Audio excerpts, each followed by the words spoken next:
Ancestors and the Dunmer. Ghosts walk among them. The departed spirits of the dunmeri, and perhaps those of all races, persist after death. The knowledge and power of departed ancestors benefits the bloodlines of dunmeri houses. The bond between the living family members and immortal ancestors is partly blood, partly ritual, partly volitional. A member brought into the house through marriage binds himself through ritual and oath into the clan, and gains communication and benefits from the clan's ancestors. However, his access to the ancestors is less than his offspring, and he retains some access to the ancestors of his own bloodline. The family shrine. Each residence has a family shrine. In poorer homes, it may be no more than a hearth or alcove where family relics are displayed and venerated. In wealthy homes, a room is set aside for the use of the ancestors. This shrine is called the waiting door, and represents the door to oblivion.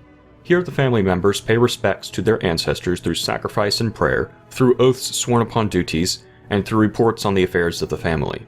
In return, the family may receive information, training, and blessing from the family's ancestors. The ancestors are thus the protectors of the home, and especially the precincts of the waiting door. The Ghost Fence. It is a family's most solemn duty to make sure that their ancestors' remains are interred properly in a city of the dead such as Necrom. Here the spirits draw comfort from one another against the chill of the mortal world. However, as a sign of great honor and sacrifice, an ancestor may grant that part of his remains be retained to serve as part of a ghost fence, protecting the clan's shrine and family precincts. Such an arrangement is often part of the family member's will, that a knucklebone shall be saved out of his remains and incorporated with solemn magic and ceremony into a clan ghost fence. In more exceptional cases, an entire skeleton or even a preserved corpse may be bound into a ghost fence. These remains become a beacon and focus for ancestral spirits, and for the spirit of the remains in particular. The more remains used to make a ghost fence, the more powerful the fence is, and the most powerful mortals in life have the most powerful remains.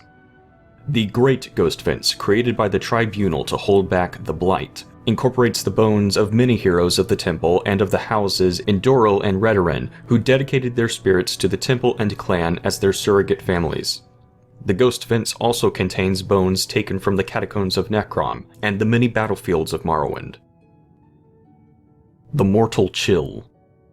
Spirits do not like to visit the mortal world, and they do so only out of duty and obligation. Spirits tell us that the otherworld is more pleasant, or at least more comfortable for spirits than our real world, which is cold, bitter, and full of pain and loss. Mad spirits. Spirits that are forced to remain in our world against their will may become mad spirits, or ghosts. Some spirits are bound to this world because of some terrible circumstances of their death, or because of some powerful emotional bond to a person, place, or thing. These are called hauntings. Some spirits are captured and bound to enchanted items by wizards. If the binding is involuntary, the spirit usually goes mad. A willing spirit may or may not retain its sanity, depending on the strength of the spirit and the wisdom of the enchanter. Some spirits are bound against their wills to protect family shrines. This unpleasant fate is reserved for those who have not served the family faithfully in life. Dutiful and honorable ancestor spirits often aid in the capture and binding of wayward spirits. These spirits usually go mad and make terrifying guardians. They are ritually prevented from harming mortals of their clans, but that does not necessarily discourage them from mischievous or peevish behavior.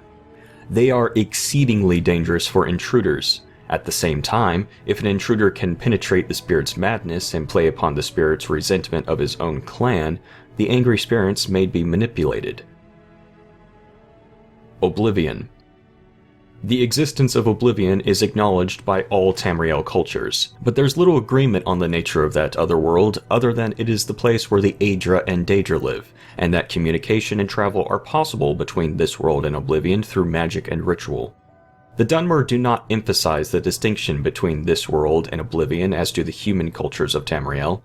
They regard our world and the other world as a whole, with many paths from one end to the other, rather than two separate worlds of different natures with distinct borders. This philosophical viewpoint may account for the greater affinity of elves for magic and its practices. Foreign views of Dunmeri ancestor worship and spirit magic. The Altmeri and Bosmeri cultures have venerated their ancestors, but only by respecting the orderly and blissful passage of these spirits from this world to the next. That is, Wood Elves and High Elves believe it is cruel and unnatural to encourage the spirits of the dead to linger in our world. Even more grotesque and repugnant is the display of the bodily remains of ancestors in ghost fences and ash pits.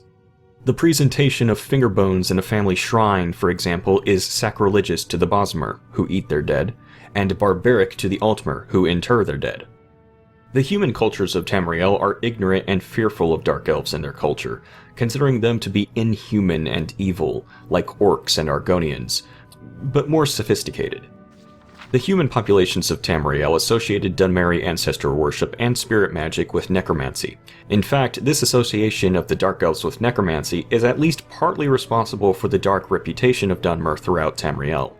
This is generally an ignorant misconception, for necromancy outside of the accepted clan rituals is a most abhorrent abomination in the eyes of the Dunmer. The Dark Elves would never think of practicing sorcerous necromancy upon any Dark Elf, or upon the remains of any elf. However, Dark Elves consider the human and orcish races to be little more than animals.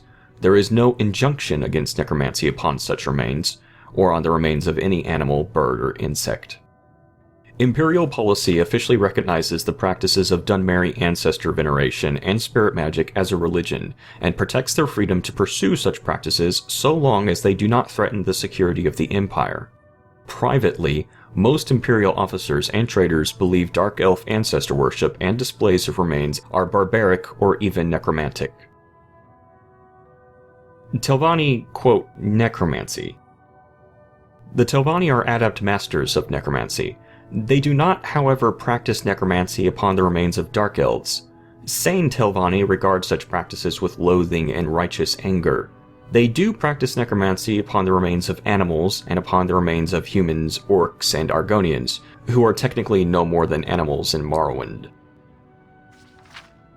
Publisher's note: this book was written by an unknown scholar as a guide for foreign visitors to Morrowind shortly after the armistice was signed. Many of these practices have since fallen into disfavor.